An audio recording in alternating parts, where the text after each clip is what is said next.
Hello बच्चों, कैसे हैं आप सभी लोग। Welcome to my class. बच्चों, टॉप 100 कंसेप्ट फॉर नीट 2023 की जो अपनी सीरीज चल रही थी उसमें अपन आज कंसेप्ट नंबर 53, 54 एंड 55 इन तीन कंसेप्ट को अपन देखेंगे। तीनों कंसेप्ट जो हैं चैप्टर यूनिट एंड डायमेंशन से हैं। तो concept number 53 is dimensional formula. कोई भी अगर आपको फिजिकल क्वांटिटी दे रखी है तो उसका डायमेंशनल फार्मूला कैसे कैलकुलेट किया जाएगा, पहले ये सीखेंगे। फिर रूल्स ऑफ डायमेंशनल एनालिसिस देखेंगे और फिर थर्ड पार्ट में आ जाता है एप्लीकेशन ऑफ डायमेंशनल एनालिसिस। ठीक है, तो इन तीनों को लेके आपका ये पूरा कंप्लीट हो जाता है। तो शुरू करते हैं बिना टाइम वेस्ट किए सबसे पहले कंसेप्ट नंबर 53 से, that is dimensional formula.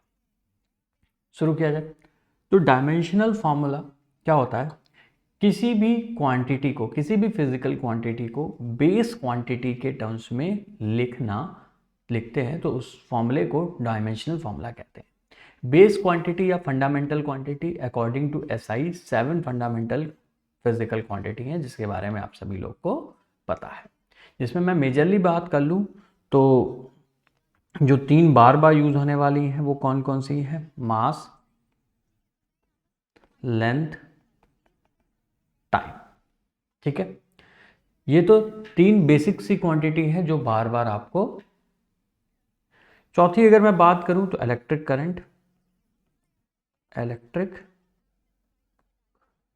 Current, temperature, amount of substance और ल्यूमिनस इंटेंसिटी। ये 7 फंडामेंटल फिजिकल क्वांटिटी है जिन्हें बेस क्वांटिटी। मास को रिप्रेजेंट करते हैं m से, लेंथ को l से, टाइम को t से, इलेक्ट्रिक करंट को a से, टेम्परेचर को k से, केल्विन इसको m o l से रिप्रेजेंट करते हैं और इंटेंसिटी को कैंडेला रिप्रेजेंट करते हैं cd से। ठीक है, तो जैसे सबसे एग्जाम्पल, सबसे डायमेंशनल फॉर्मूला देखिए, सबसे इंपॉर्टेंट जो है उससे शुरू करते हैं दोस्त।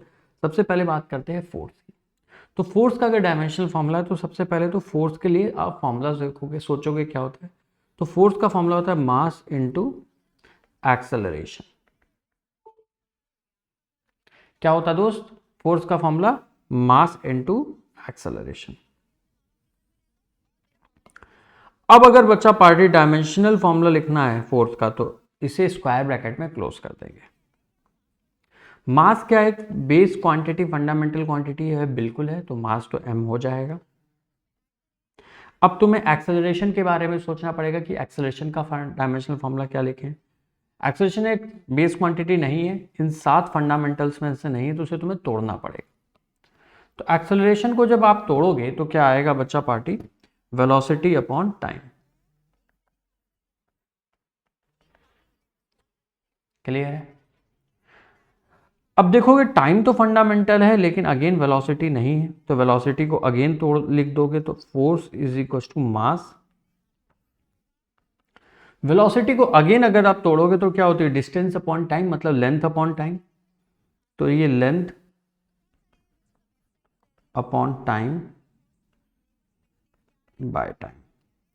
अब अगर सभी के डायमेंशनल फॉर्मूला लिख दोगे तो m लेंथ अपॉन टाइम मतलब एल टी माइनस 1 और अपॉन में पूरे में टाइम था तो टी की पावर 1।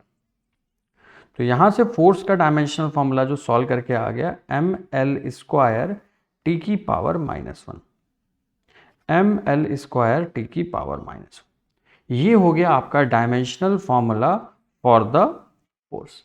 याद रखना एम एल स्क्वायर टी की power -1, sorry M L T -2, M L square नहीं आएगा, ये एल की पावर तो 1 रहेगी, एम एल टी की पावर -2।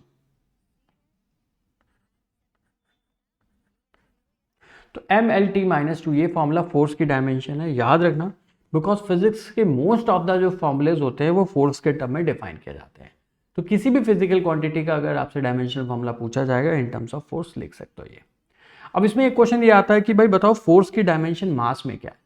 तो जो ये पावर्स होती है ना, देखो अगर जहां पे कुछ भी नहीं लिखा है दैट मीन्स 1 लिखा है, तो ये जो पावर्स होती हैं इन पावर्स को ही, एक्सपोनेंट्स को ही क्या कहते हैं, डायमेंशंस कहते हैं। मतलब इस डायमेंशनल फॉर्मूला से पता चल रहा है फोर्स की डायमेंशन मास में 1 है, लेंथ में 1 है और टाइम में -2 है।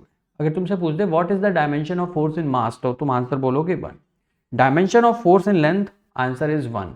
Dimension of force in time, तो टाइम में डायमेंशन कितनी है -2। Dimension of force in time is -2, length में 1 है, मास में 1 है। क्लियर है। अब कई बार जो होगा क्वेश्चंस तुम्हें भाई थोड़े अजीब से फॉर्मूलेस कई बार ये पूछ भी चुका है, जैसे पूछ देगा डायमेंशनल फॉर्मूला बताओ 1/√/μ0 तो तुम्हें सोचना पड़ेगा कि ये 1/√/μ0 होता है क्या, तो तुम्हें पता चलेगा कि यार ये तो स्पीड ऑफ लाइट है, और स्पीड मतलब वेलोसिटी, वेलोसिटी मतलब लेंथ अपॉन टाइम, तो इसकी जो डायमेंशनल फॉर्मूला आ जाएगा वो LT-1 आ जाएगा। इसका जो डायमेंशनल फॉर्मूला आ जाएगा वो LT-1 आ जाएगा। मान लो इसी तरह तुमसे डायमेंशन पूछ दी किसकी, प्रेशर की, तो प्रेशर के टर्म में तुम पहले फॉर्मूला सोचोगे तो तुम्हें ध्यान आएगा यार force per unit area formula होता था। अब देखो बच्चा, इसीलिए मैं बोल रहा हूं कि फोर्स का डायमेंशनल फॉर्मूला याद रखो कि बार बार तुम्हें सॉल्व ना करना पड़े। सॉल्व नहीं करना पड़ेगा तो स्पीड बढ़ेगी। MLT-2 तुम्हें अगर याद होगा तो डायरेक्टली तुम यहाँ पे रखोगे फोर्स की डायमेंशंस, डायरेक्टली, बार बार पूरा मत लिखो। फोर्स का अगर याद है तो डायरेक्टली, मैं सिर्फ एक फिजिकल क्वांटिटी का कह रहा हूँ, फोर्स का याद रख लो, तुम्हारी स्पीड बढ़ जाएगी। MLT-2 अपॉन एरिया क्या होगा, लेंथ स्क्वायर हो जाएगा, सॉल्व कर लोगे, m की पावर 1, l की power -1, l upon L square कितना हो जाएगा, l की पावर -1 और t की पावर -2। तो ये आ गया बच्चा पार्टी आपका प्रेशर। ठीक है, स्पीड ऑफ लाइट हो गया, प्रेशर हो गया, कोई भी फिजिकल क्वांटिटी अगर आप देखोगे तो आपको पता चल जाएगा। जैसे मान लो तुमसे पूछ दिया कि डायमेंशनल फॉर्मूला फॉर वर्क बता दो, तो वर्क को सोचोगे तो वर्क ध्यान आएगा कि भाई फोर्स इंटू डिस्प्लेसमेंट लिखते हैं। फोर्स की डायमेंशन अगर तुम्हें याद है MLT-2 और डिस्प्लेसमेंट मतलब लेंथ, तो डायमेंशनल फॉर्मूला आ जाएगा ML² T की पावर -2। मान लो क्वेश्चन में तुमसे डायमेंशनल फॉर्मूला पूछ दिया जाए काइनेटिक एनर्जी का, तो काइनेटिक एनर्जी का फॉर्मूला सोचोगे कितना होता है, हाफ mv²। ये जो नंबर्स होते हैं दोस्त, जैसे कि यहाँ पे हाफ है, ये नंबर्स हमेशा क्या होते हैं, डायमेंशनल लेस होते हैं। नंबर्स का कोई डायमेंशन नहीं, मास इंटू वेलोसिटी के स्क्वायर का डायमेंशन पुट कर दें। मास की डायमेंशन m, वेलोसिटी, वेलोसिटी क्या लेंथ अपॉन टाइम लिखते हैं, उसका भी स्क्वायर कर दोगे, सॉल्व करोगे, ये कितना आ जाएगा, ML² T की पावर -2। आप देख रहे हो जो काइनेटिक एनर्जी की डायमेंशन आ रही है वही वर्क की आ रही है। मतलब हमें यह भी समझ में आ गया कि डायमेंशनल फॉर्मूला कोई यूनिक फॉर्मूला नहीं होता है, more than one physical quantity के सेम डायमेंशनल फॉर्मूलाज हो सकते हैं।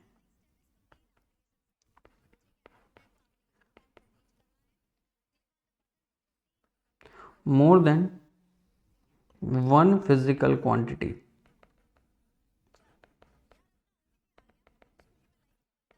may have same dimensional formula. तो डायमेंशनल फॉर्मूला कोई यूनिक चीज नहीं है, ठीक है। इससे बस हमें पता चलता है कि भाई मास से डिपेंडेंसी, इससे हमें बस ये इतना पता चल रहा है कि काइनेटिक एनर्जी की मास से क्या डिपेंडेंसी, तो मास की पावर 1 पे डिपेंडेंसी है, लेंथ में डिपेंडेंसी पावर 2 की है और टाइम में डिपेंडेंसी -2 की है। तो बस हमें उसके डायमेंशंस पता चल रही है कि डिफरेंट डिफरेंट फिजिकल क्वांटिटी पे वो कैसे कैसे डिपेंडेंट है। बट ये कोई एक यूनिक फॉर्मूला नहीं होता है, एक से ज़्यादा क्वांटिटी की डायमेंशन सेम हो सकती है। जैसे आप देखेंगे पोटेंशियल एनर्जी की डायमेंशन, वर्क की डायमेंशन, काइनेटिक एनर्जी की डायमेंशन, टॉर्क की डायमेंशन, सभी की डायमेंशन सेम आएगी, लेकिन ये सारे क्या हैं, डिफरेंट डिफरेंट फिजिकल क्वांटिटीज़ हैं। आई होप यहाँ तक आप सभी लोग कंफर्टेबल। अब इसके बाद डायमेंशनल फॉर्मूला में कई बार आते हैं कुछ कांस्टेंट्स के डायमेंशन फॉर्मूले, जैसे कि क्वेश्चन में आपसे पूछ they find dimensional formula of Planck's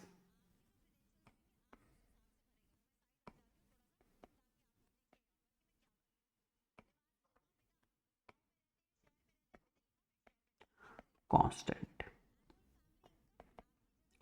अब इसमें क्या होता है दोस्त, कई बार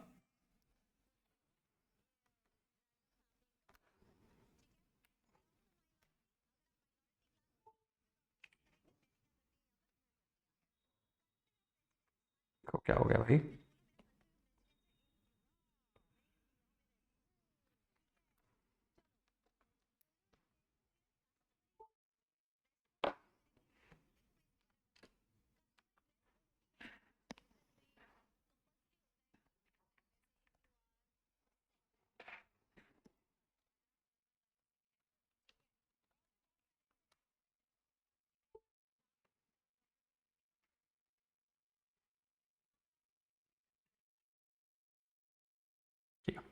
तो डायमेंशनल फॉर्मूला मान लो प्लैंक्स कांस्टेंट पूछ दिया, तो कांस्टेंट नाम सुनते ही आपको लगता है कि सारे के सारे कांस्टेंट डायमेंशनलेस होते हैं। नहीं, जो नंबर्स होते हैं दोस्त वो डायमेंशनल होते हैं। जो नंबर्स होते हैं वो क्या होते हैं बच्चा पार्टी, वो डायमेंशनलेस होते हैं।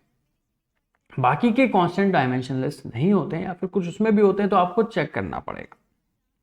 भाई नंबर्स में तो डायरेक्टली बोल दोगे कि वो डायमेंशनलेस है, ठीक है। अगर आपको मान लो कोई universal constant, Planck's constant, gravitational constant, Coulomb's constant, इनकी डायमेंशन पूछ दी गई, तो सिंपली क्या करो, उस फॉर्मूले, उस वो कांस्टेंट जिस फॉर्मूले में यूज आ रहा है उस फॉर्मूले के बारे में सोचो। तो प्लैंक्स कांस्टेंट के बारे में सोचते ही मेरे दिमाग में जो पहला ख्याल आता है वो आता है MVR, बोहर के मॉडल पे।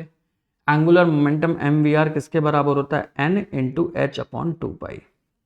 अब देखो कि 2 पाई एक नंबर है, ये भी कांस्टेंट होता है, n इंटीजर था, हर एक इंटीजर, हर एक नंबर कांस्ट डायमेंशनलेस होता है, तो ये n और 2 पाई सब डायमेंशन, मतलब जो प्लैंक्स कांस्टेंट की डायमेंशन होगी वही MVR की डायमेंशन होगी।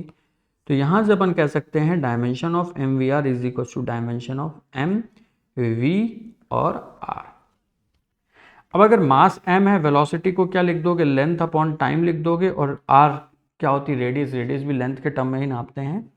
तो यहां से डायमेंशन ऑफ प्लैंक्स कांस्टेंट जो आ जाएगी ml² t की पावर -1 आ जाएगी। तो डायमेंशन ऑफ प्लैंक्स कांस्टेंट क्या हो गया दोस्त, ml² t की power -1 is the dimension of Planck's constant. यहां तक आप सभी लोग कंफर्टेबल है, क्लियर है। अब आता है next dimensional formula of magnetic field, ठीक है। मान लो 12th क्लास के जो फॉर्मूलेज हैं, इलेक्ट्रिक फील्ड, मैग्नेटिक फील्ड, इस टाइप की बहुत सारी चीजें होंगी जिसमें आपको डायमेंशन पूछे जा सकते हैं। अगेन जो भी फिजिकल क्वांटिटीज दी है उसके टर्म में फॉर्मूला सोचो। फॉर्मूला सोचते वक्त ध्यान देना दोस्त कि एक बार की कोशिश करो कि क्या इसका कोई रिलेशन, इस क्वांटिटी जो भी फिजिकल क्वांटिटी दे रखी है, क्या उसका रिलेशन फोर्स के साथ है। फोर्स के टर्म में कोई फॉर्मूला होता है तो पहले उसको प्रायोरिटी। जैसे मैग्नेटिक फील्ड के बारे में सोचेंगे तो बहुत सारे फॉर्मूले, जैसे magnetic field due to current carrying by μ0I/2R, ठीक है। तो इस तरह से बहुत फॉर्मूले हैं, उनसे तुम्हें थोड़ा डिफिकल्ट पड़ेगा। हमेशा ध्यान सोचो कि फोर्स के टर्म में क्या इसकी डायमेंशन, बिकॉज फोर्स का डायमेंशनल फॉर्मूला MLT-2 हमें मालूम है। तो फोर्स के टर्म में अगर मैग्नेटिक फील्ड का फॉर्मूला मैं सोचता हूं तो मुझे ध्यान आता है, हाँ भाई QVB फॉर्मूला होता है। बस जो B का डायमेंशनल फॉर्मूला निकालना है वो force upon Q into V के बराबर हो जाएगा। फोर्स का डायमेंशनल फॉर्मूला MLT-2 सबको पता है, चार्ज का निकालना पड़ेगा। अब चार्ज का सोचोगे तो जो एक फिजिकल क्वांटिटी है करंट, फंडामेंटल, उसके टर्म में अगर चार्ज लिखोगे तो Q/T लिखोगे, तो चार्ज क्या हो जाएगा, करंट इंटू टाइम। तो करंट का I इंटू टाइम, वेलोसिटी का लिखेंगे तो कितना हो जाएगा, LT-1, ठीक है। तो देखोगे ये L और ये L कट जाएगा,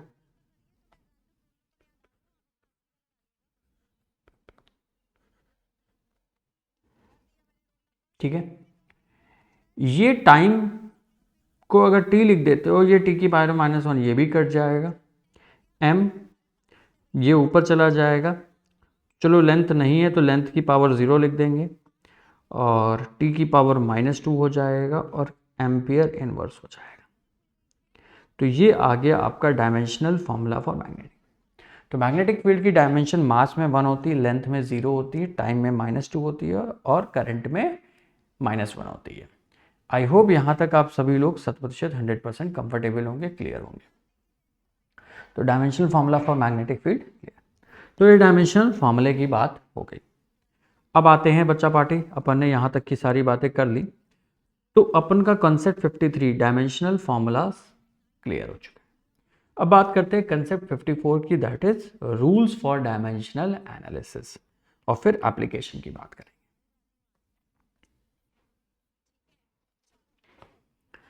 तो हेडिंग लगाते हैं, कंसेप्ट हैज 50, ठीक है। तो 54 कंसेप्ट क्या है? Rules for dimensional analysis.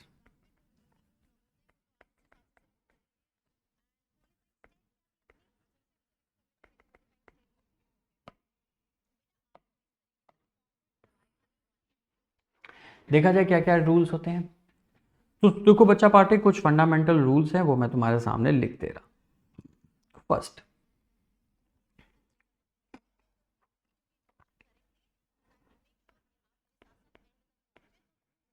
numbers oblique constant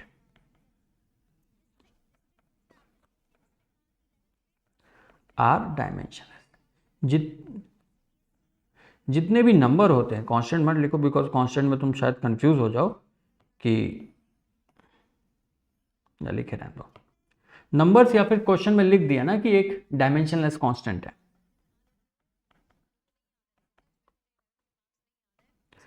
तो वो क्या होते हैं? डायमेंशनलेस होते हैं, उनकी कोई डायमेंशन नहीं होती। सेकेंड रूल क्या कहता है?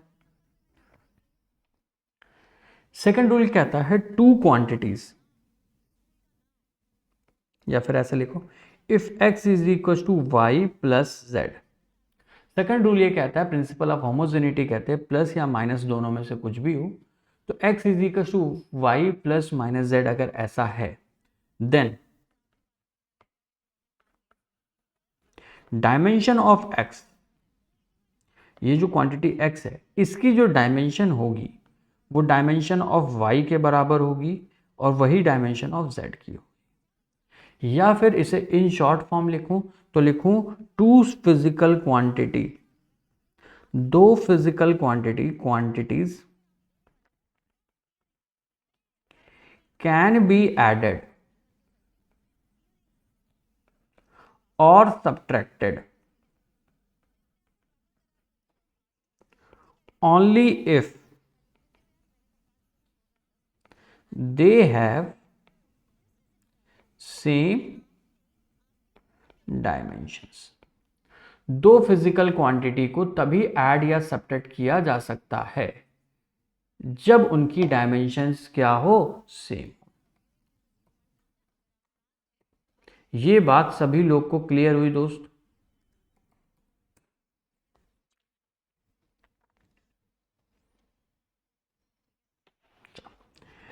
रूल 2 को यूज करके एक खतरनाक सा सवाल सॉल्व करते हैं, कई बार एग्जाम में इस तरह के क्वेश्चन पूछे भी जाते हैं। रियल गैस इक्वेशन तुम्हें मालूम है, P plus a by v square. V यहां पे क्या है? वॉल्यूम।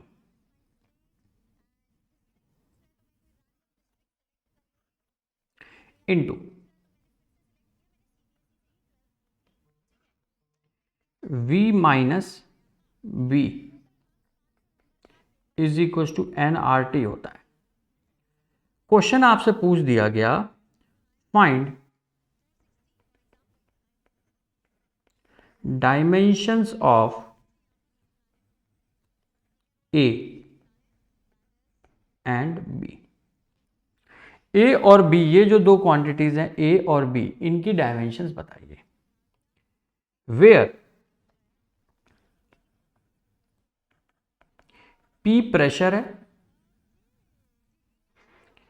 और V क्या है? यहां पे वॉल्यूम, वेलोसिटी नहीं है, ये वॉल्यूम।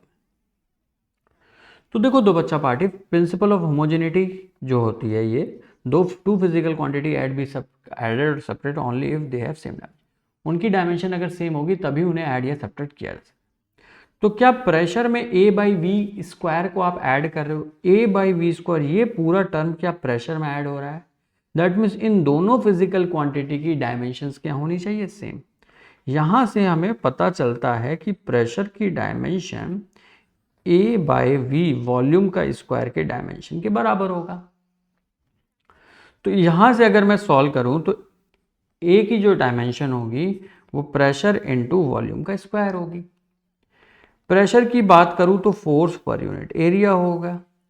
वॉल्यूम, वॉल्यूम क्या लिखते हो बच्चा पार्टी, लेंथ का क्यूब लिखते हो, उसका भी स्क्वायर कर दोगे। तो फोर्स की डायमेंशन MLT-2, एरिया की लेंथ स्क्वायर, और यहाँ L की पावर 6 काट दोगे, यहाँ पे 4 बचेगा, सॉल्व कर लोगे। ML की पावर 4 + 1 5, T की पावर -2। ये आ गई डायमेंशंस ऑफ ए।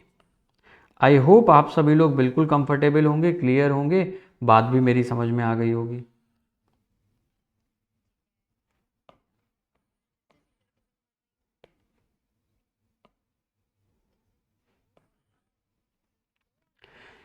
इसी की जगह अगर मैं सेकंड पार्ट ऑफ क्वेश्चन करता हूं कि बी की डायमेंशन निकालता हूं, तो मैं पता है जो बी की डायमेंशन होगी वही वॉल्यूम की भी डायमेंशन होनी चाहिए।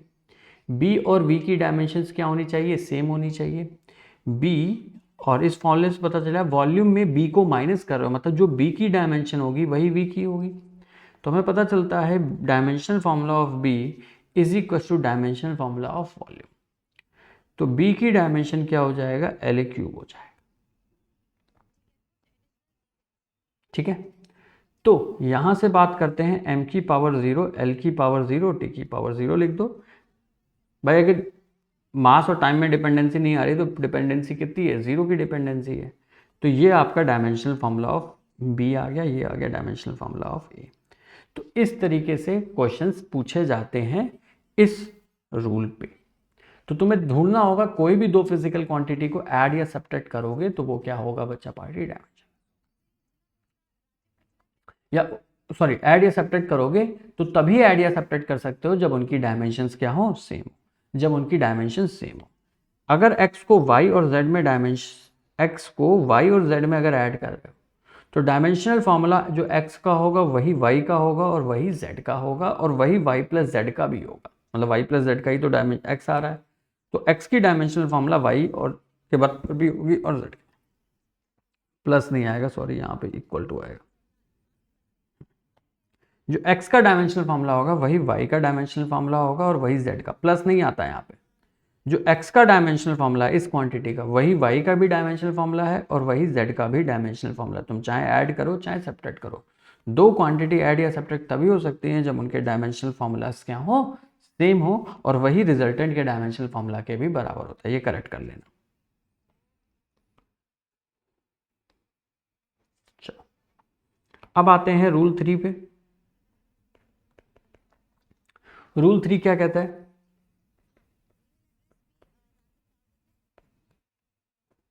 Argument of trigonometric oblique logarithmic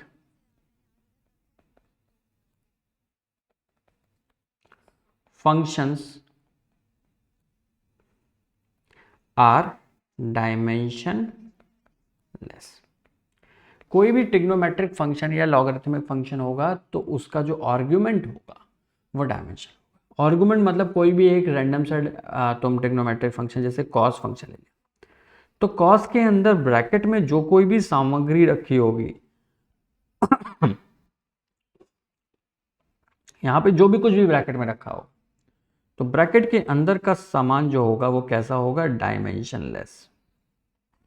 dimensionless मतलब उसकी डायमेंशन अगर मेरे को लिखने को बोल दिया जाए तो मैं लिखूंगा m की पावर 0, L की पावर 0, T की पावर 0। सिमिलरली अगर कोई लॉगरिथमिक फंक्शन है लॉग ऑफ एनीथिंग, तो ब्रैकेट में जो भी फिर कोई फिजिकल क्वांटिटी आएगी इस स्पेस में जो भी ब्रैकेट के अंदर चीज होगी वो कैसी होगी, डायमेंशनलेस। अब डायमेंशनलेस को शॉर्ट फॉर्म में DL लिख दे रहे हैं, मतलब उसकी जो डायमेंशन होगी वो क्या होगी, m की पावर 0, L की पावर 0 एंड T की पावर 0। ठीक है, इस पे बेस कुछ सवाल कर लेते हैं। जैसे कि बच्चा पार्टी मैंने एक क्वेश्चन पूछ दिया y is equal to, wave equation आप लोग सब जानते हैं, sine of ax plus minus bt। मान लो आपको एक वेव इक्वेशन दे रखी है। अब इसमें आपसे पूछ दिया गया find dimension of A and B, A and B की डायमेंशन। तो आप क्या करोगे, दिमाग लगाओ कि जो ब्रैकेट के अंदर की सामग्री है वो डायमेंशन लेस होनी चाहिए। मतलब a x plus minus b t कैसा होना चाहिए, डायमेंशन लेस। मतलब इसकी जो डायमेंशन होनी चाहिए वो m की पावर 0, l की पावर 0 और t की पावर 0। ये कहां से पता चला, बिकॉज ये साइन एक ट्रिग्नोमेट्रिक फंक्शन है। ट्रिग्नोमेट्रिक फंक्शन के ब्रैकेट के अंदर जो टोटल सामग्री होती है वो डायमेंशन लेस होती है। ये ध्यान आते ही हमें ये भी समझ में आएगा कि दो क्वांटिटी को ऐड या सेपरेट कर रहे हैं तो जो रिजल्टेंट आता है उसकी डायमेंशन इंडिविजुअल y और z, x की डायमेंशन y के बराबर थी और y की dimension z, x y z तीनों की डायमेंशन सेम थी।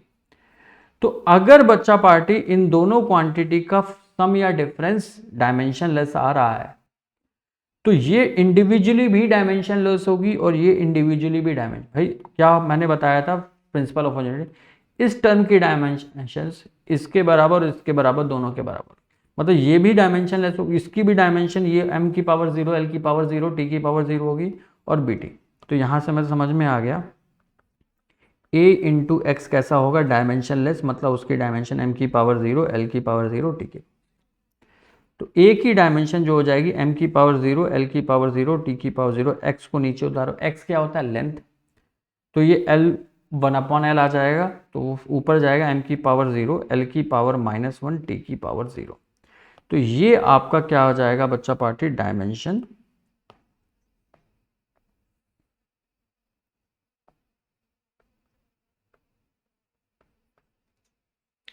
सेकेंड। बीटी की डायमेंशन की बात करूं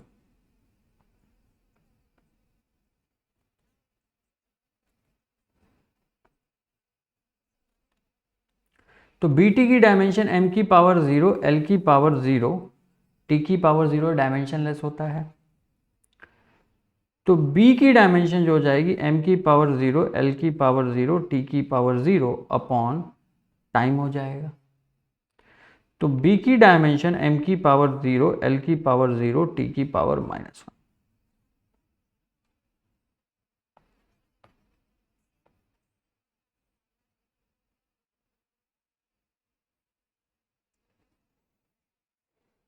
क्लियर है दोस्त?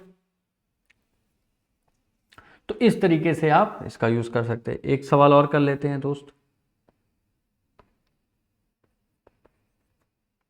मान लो क्वेश्चन में दे दिया log of ax upon time square,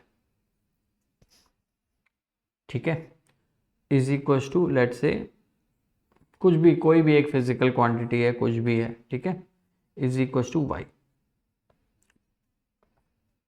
यहाँ पे capital A log, capital A times log of A X upon B T square, ठीक है। समझना बच्चा पार्टी, इस रूल में एक चीज और बता चुका हो गया था, मिस हो गई थी। Argument of trigonometric and logarithmic, argument तो होते ही हैं, इनफैक्ट जो पूरी की पूरी वैल्यू होती है वो भी क्या होगी, डायमेंशन लेस होगी। मतलब ये टर्म तो डायमेंशन लेस होगा ही होगा, और ये जो सॉल्व करके कॉस की वैल्यू आएगी ये भी कैसी होगी, डायमेंशन लेस होगी। ये पूरा टर्म भी क्या आएगा बच्चा पार्टी, एक डायमेंशन लेस। तो हमें ये पता चल गया कि ये पूरा क्वांटिटी लॉग ऑफ का जो फाइनल आंसर आएगा वो तो डायमेंशन लेस होगा ही, वो भी होगा, और अंदर वाली सामग्री भी डायमेंशन लेस होगी। तो इसका यूज करके मान लो तुमसे क्वेश्चन में पूछ दिया कि फाइंड, इसको थोड़ा अच्छा करने के लिए बी बना दे, find dimensions of a comma b, a और बी की डायमेंशन निकालिए। तो ए की डायमेंशन निकालने के लिए मैं पता अंदर का आर्गुमेंट क्या होगा, डायमेंशन लेस होगा। तो ए एक्स अपॉन टी स्क्वायर की डायमेंशन लेस होगा, मतलब इसकी डायमेंशन m की पावर 0, l की पावर 0, t की पावर 0। तो a की जो डायमेंशन हो जाएगी m की पावर 0, l की पावर 0, t की पावर 0 में टाइम का स्क्वायर मल्टीप्लाई कर दोगे तो T square upon position, position मतलब x, और x पोजीशन x को किस में नापते हो, लेंथ में। तो फाइनली जो a की डायमेंशन आ गई m की पावर 0, l की पावर -1 और t की पावर -2। सिमिलरली अगर मैं b की डायमेंशन निकालना चाहता हूं तो हमें पता है भाई इस टर्म की डायमेंशंस इस पूरे टर्म की डायमेंशन के बराबर होगा, मतलब y की डायमेंशन अगर y इसके बराबर है तो y की dimension b into log of A X upon T square की डायमेंशन के बराबर होना चाहिए। ये पूरे की डायमेंशन y की डायमेंशन के बराबर हो जाएगी। अब हमें यह भी पता है कि ये जो टर्म है लॉग, लॉग का फाइनल जो आंसर आता है, मैंने क्या बताया था कि अंदर का आर्गुमेंट तो डायमेंशन लेस होता ही है, फाइनल आंसर भी जो कॉस को सॉल्व करके आएगा वो क्या आएगा, डायमेंशन। लॉग के अंदर का आर्गुमेंट तो डायमेंशन लेस ही है, और लॉग पूरे लॉग को सॉल्व करके भी जो आंसर आएगा वो भी एक डायमेंशन लेस क्वांटिटी होगी। तो हमें यह भी पता चल गया कि ये पूरी जो क्वांटिटी आ रही है लॉग को सॉल्व करके फाइनली वो एक डायमेंशन लेस क्वांटिटी आएगी। मतलब इस पूरे की तो डायमेंशन कुछ होनी नहीं है, मतलब जो y की डायमेंशन है वही b की डायमेंशन हो जाएगी। y क्या होता है बच्चा, party displacement along y axis, displacement मतलब लेंथ, मतलब डायमेंशन ऑफ b किसके बराबर हो जाएगी, l की पावर 1, साथ में m की पावर 0 और t की पावर 0 लगाना चाहो तो लगा दो, वरना l की पावर 1 भी आंसर चलेगा। तो आई होप इस चीज में आप सहमत हो चुके होंगे, क्लियर होंगे। अब आते हैं नेक्स्ट रूल पे, दैट इज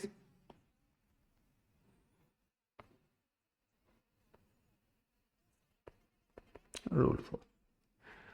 रूल 4 क्या कहता है बच्चा पार्टी, पावर्स ऑब्लिक एक्सपोनेंट्स, किसी की भी पावर या जो कह लो या एक्सपोनेंट कह लो वो क्या होते हैं, आर डायमेंशन लेस। पावर्स कैसी होती हैं दोस्त, डायमेंशन लेस। ठीक है, पावर्स या फिर एक्सपोनेंट्स जो होते हैं वो क्या होते हैं, डायमेंशन लेस। एग्जाम्पल के तौर पे एक क्वेश्चन करा देता हूं भाई, किसी की भी पावर ले लो, लेट से मैंने तुम्हें क्वांटिटी दे दी e to the power -bt square upon v।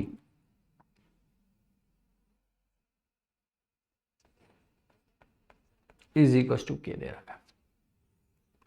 तो ये क्या कह रहा है, पावर्स डायमेंशन लेस है, और मान लो तुमसे पूछ दिया है फाइंड डायमेंशन ऑफ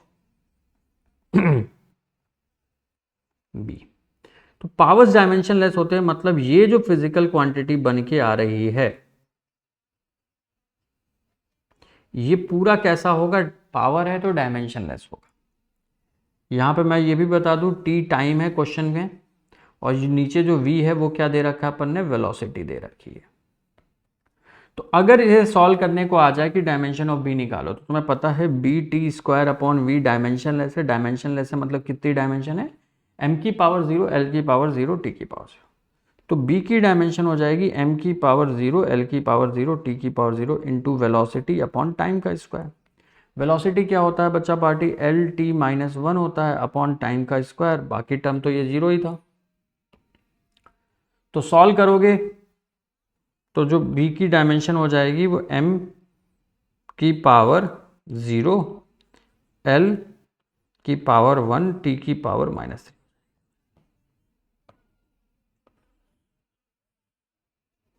तो m की पावर 0, l की पावर 1 और t की power -3 will be the final answer.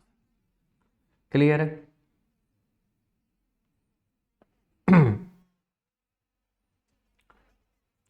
तो यहां से बच्चा पार्टी जो रूल्स ऑफ डायमेंशनल एनालिसिस थे वो भी अपन ने पढ़ लिए। तो कंसेप्ट नंबर आपका 54 भी कंप्लीट हो गया। अब बढ़ते हैं कंसेप्ट नंबर 55 पे, that is application of dimensional analysis. Application of dimensional analysis शुरू किया जाए, तो कंसेप्ट 55 शुरू करता है।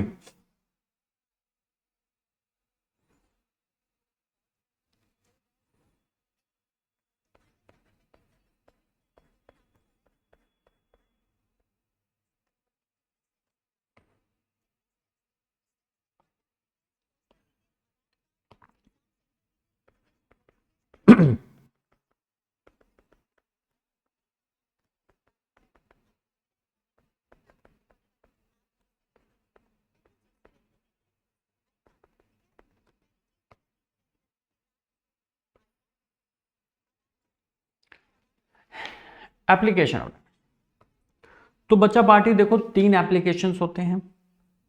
पहला, to convert from one system of unit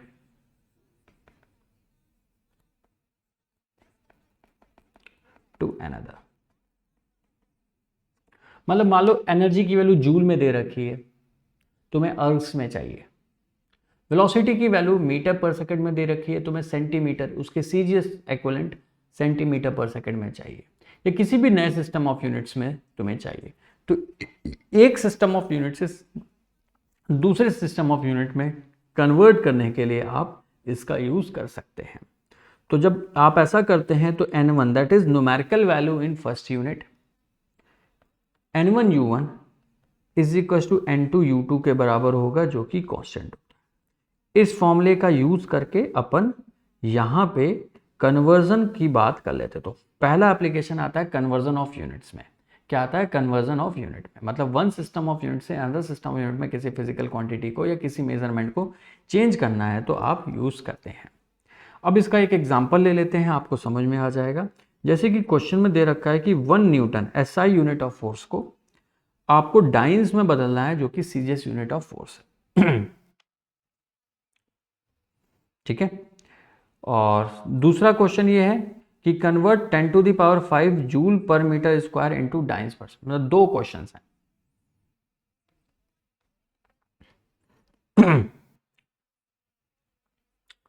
देखो, तो 1 newton SI unit of force, तो अगर सिस्टम 1 की बात करूं, एक SI का आपको CGS में कन्वर्ट करना है, तो फर्स्ट सिस्टम ऑफ यूनिट में SI सिस्टम में न्यूमेरिकल वैल्यू कितनी है? अगर मैं N1 U1 is equal to N2 U2 लिखता हूं, तो फर्स्ट सिस्टम ऑफ यूनिट में न्यूमेरिकल वैल्यू कितनी है? 1। फोर्स, न्यूटन किसकी यूनिट है? फोर्स। तो यहां पे डायमेंशनल फॉर्मूला किसका लिखोगे? फोर्स का, MLT-2।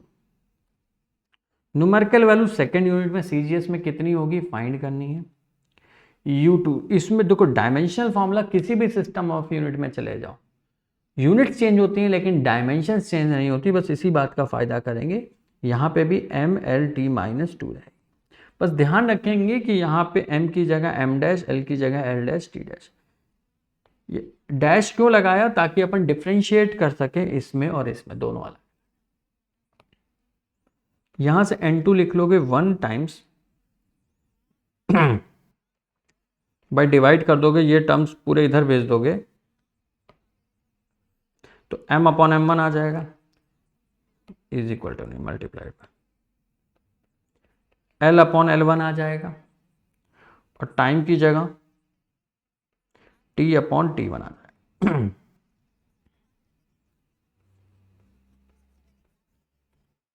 की पावर -2 आ जाएगा।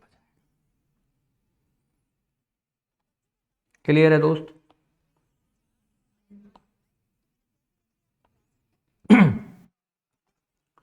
तो अगर दोस्त मैं मास की यूनिट बोलता हूं, अब देखो ये SI वाला टर्म था, ये CGS, अब इनके जो मास की यूनिट है SI और CGS में, दोनों को कॉमन मिलेगा। तो अगर इसको ग्राम में लिखता हूं तो मास 1 किलोग्राम होता है, लिख ही देता हूं, N2 इज इक्वल टू 1। ये 1 kg हो जाएगी इसकी यूनिट, यहाँ पे 1 ग्राम हो जाएगी, यहाँ पे 1 मीटर हो जाएगी, यहाँ 1 सेंटीमीटर। टाइम दोनों में क्या होता है? 1 सेकेंड 1 सेकेंड होता है। पावर -2 है तो देखो टाइम तो कट जाएगा, लेकिन यहाँ यूनिट्स खत्म नहीं हो रही, यहाँ सेंटीमीटर मीटर, तो अब इन्हें कॉमन में लाना पड़ेगा। सबको पता है 1 किलोग्राम में कितने 1000 ग्राम होते हैं, तो इसे लिखोगे 1 किलोग्राम की जगह 1000 ग्राम लिख दोगे, अपॉन 1 ग्राम, इंटू 1 मीटर में कितने सेंटीमीटर होते हैं? 100 सेंटीमीटर होते हैं, अपॉन 1 सेंटीमीटर है, और वो तो खत्म ही हो गया। अब देखोगे अगर जब कॉमन में आ गया तो यूनिट्स कट जाएंगी, सिर्फ नंबर बचेगा। तो 3 0 4 0, तो सॉल्व करके ये पूरा जो N2 है इसकी वैल्यू कितनी आ जाएगी 10⁵। तो हमें पता चल गया कि 1 न्यूटन 10⁵ डाइन्स के बराबर।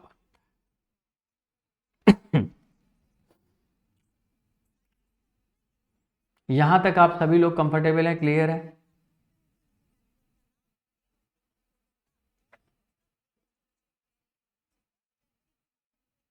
चलो अब ये वाला कर लेते हैं question. 10⁵ joule per metre square.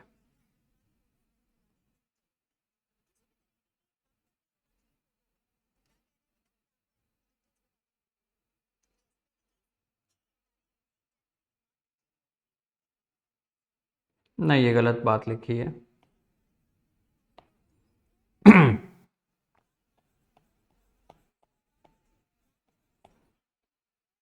ये गलत क्वेश्चन टाइप हो गया। देखो दोस्त, joule per metre square dynes per centimetre square के बराबर हो ही नहीं सकता। भाई जूल किसकी एनर्जी यूनिट होती है? एनर्जी की। यहाँ पे फोर्स की यूनिट आ गई है, ठीक है। तो ये चीज ही गलत लिखी है। आपको ये समझ में आ गया कि कन्वर्जन कैसे करते हैं, बस दैट्स इट। अब आते हैं एप्लीकेशन 2 पे।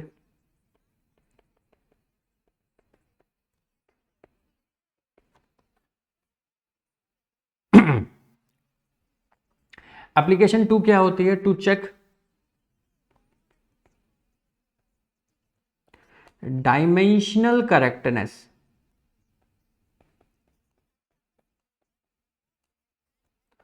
ऑफ गिवन फिजिकल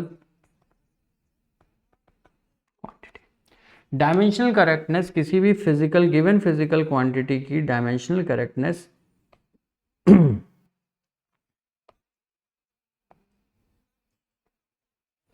चेक करने के, to check dimensional correctness of given physical quantity अपन सेकंड एप्लीकेशन।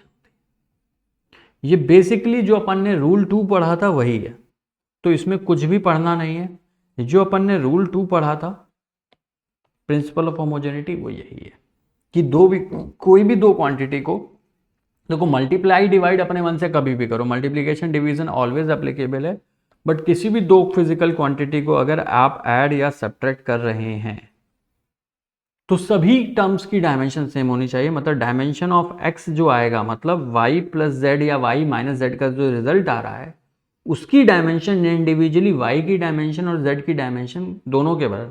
तो x की डायमेंशन यहाँ पे y की डायमेंशन के बराबर भी होगी और z की डायमेंशन की बराबर होगी। मतलब x y z ये जो तीनों टर्म जनरेट हो रहे हैं, इन तीनों की डायमेंशन क्या होगी? सेम होगी एप्लीकेशन नंबर 2 के अकॉर्डिंग।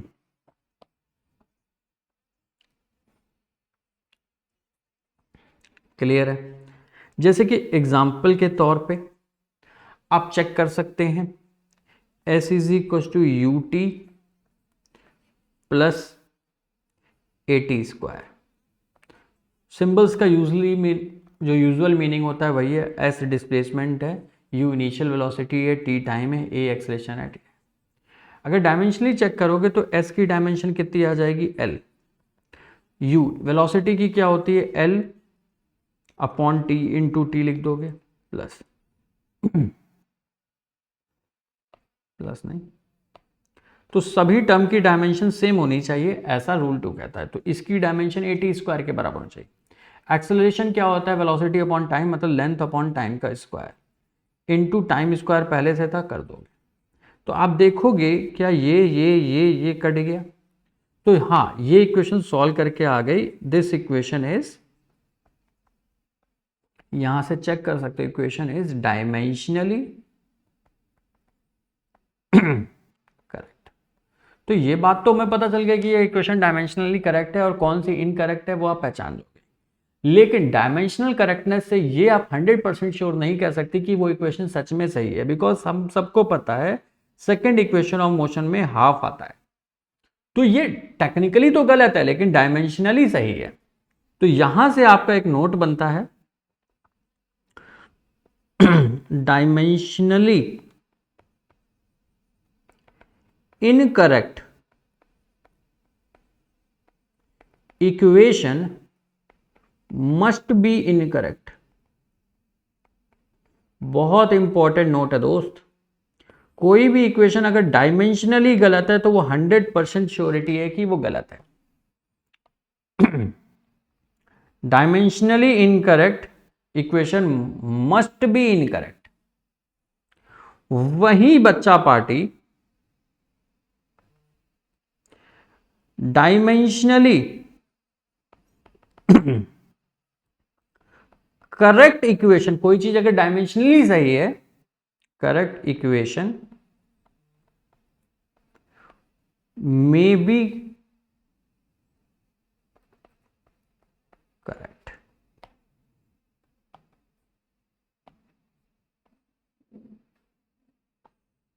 कोई चीज डायमेंशनली सही है तो इसका मतलब ये नहीं कि वो सच में सही है, वो सही हो भी सकती है और गलत भी हो सकती है। ठीक है, कोई भी चीज अगर कोई इक्वेशन डायमेंशनली करेक्ट है तो इससे आपको 100% का सर्टिफिकेट नहीं मिल जाता कि वो सही है, लेकिन अगर इनकरेक्ट है तो 100% का सर्टिफिकेट मिल जाता है कि अगर डायमेंशनली गलत है मतलब 100% वो गलत ही है। लेकिन डायमेंशनली सही है इसका मतलब ये नहीं होता कि 100% सही है। डायमेंशनली सही है तो सही भी हो सकती है, गलत भी हो सकती है, लेकिन डायमेंशनली गलत है तो ये बात 100% श्योर है कि वो गलत ही है। अब last equation,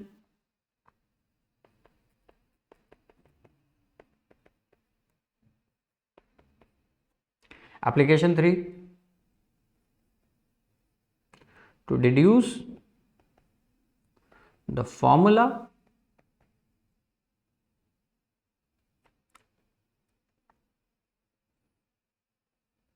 and relation between different physical quantity, different physical quantity के बीच में रिलेशंस कैसे निकाल सकते हैं, उनका फॉर्मूला कैसे, जैसे मान लो कोई फॉर्मूला तुम्हें नहीं मालूम है तो डायमेंशनल एनालिसिस की हेल्प से तुम वो फॉर्मूला जनरेट कर सकते हो। जैसे कि ये क्वेश्चन करके देखते हैं। क्वेश्चन में कह रहा है force velocity and time are taken as fundamental, मतलब अगर फोर्स वेलोसिटी एंड टाइम को डायमेंशंस ऑफ एनर्जी पूछा है, कुल मिला के तुमसे ये पूछ रहा है कि एनर्जी का रिलेशन फोर्स वेलोसिटी और टाइम में क्या होता है। एनर्जी का फॉर्मूला निकालना है तुम्हें फोर्स वेलोसिटी और टाइम के टर्म में, तो कैसे निकालोगे? आप क्या लिख दोगे, जो एनर्जी है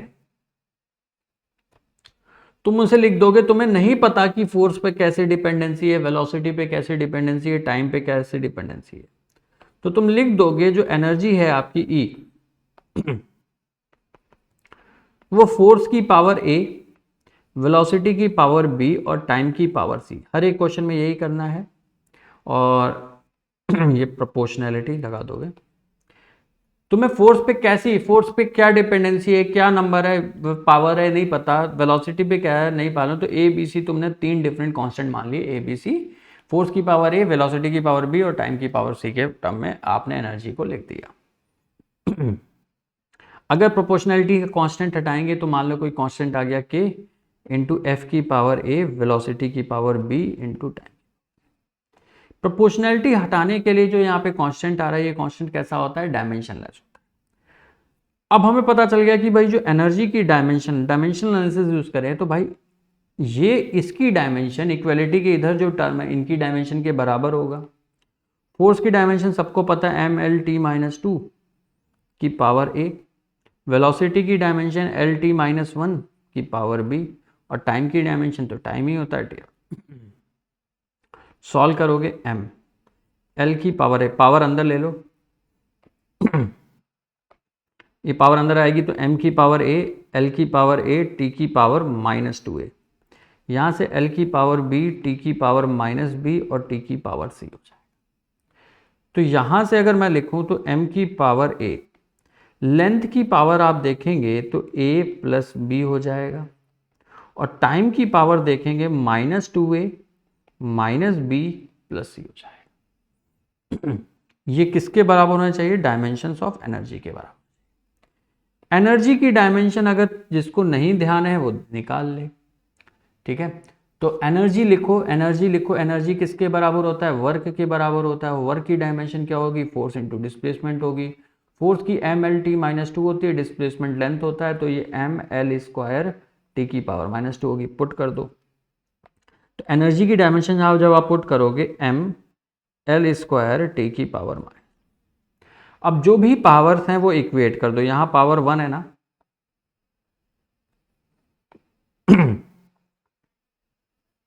तो ये 1 a से इक्वेट होगा, ये a+b 2 से इक्वेट होगा और ये पूरा c से इक्वेट होगा।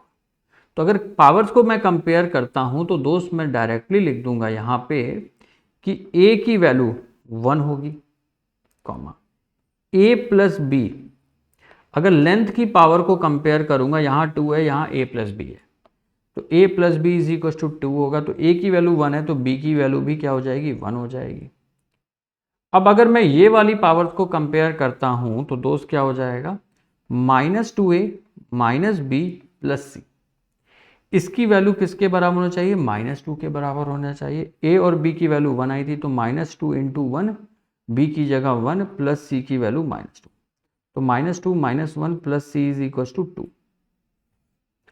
सॉल्व करेंगे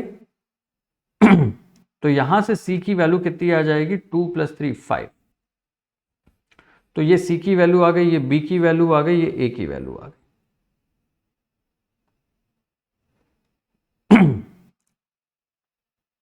कंफर्टेबल है दोस्त? अगर ये बेसिक सी चीज तुम्हें क्लियर हो चुकी है, ABC की वैल्यू, तो वापस से इस फॉर्मूले को ध्यान करो और इसी में वैल्यू पुट कर दो। ठीक है, तो एनर्जी का जो रिलेशन आ जाएगा इन टर्म्स ऑफ फोर्स, तो F की पावर 1, वेलोसिटी की पावर 1 और टाइम की पावर 5। सही तो सॉल्व किया, -2a -2b।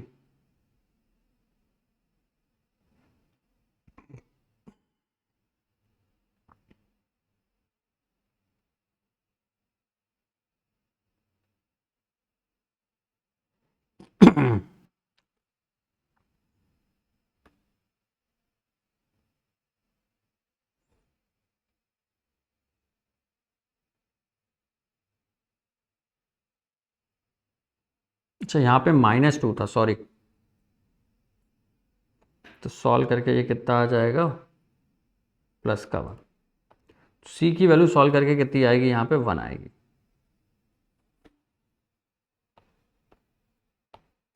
तो एनर्जी और फोर्स और वेलोसिटी में फॉर्मूला ये आ गया, = k टाइम्स, अगर dimension of energy in terms of fundamental, देखो इन्हीं को फंडामेंटल माना है, तो dimension of energy in terms of force velocity time लिखना पड़ेगा। तो आप क्या लिख दोगे, F की पावर 1, V की पावर 1 और T की पावर -1 लिख दोगे। नहीं, T की पावर भी -1 नहीं, +1 है। सभी की पावर क्या आ गई, बच्चा पार्टी सॉल्व करके 1 आ गई। तो F की पावर 1, V की पावर 1, T की power 1 will be the final answer. Clear है दोस्त? तो इस तरीके के सवाल आते हैं, ज़्यादा कुछ है नहीं। That is all for today. t.me/physics okay.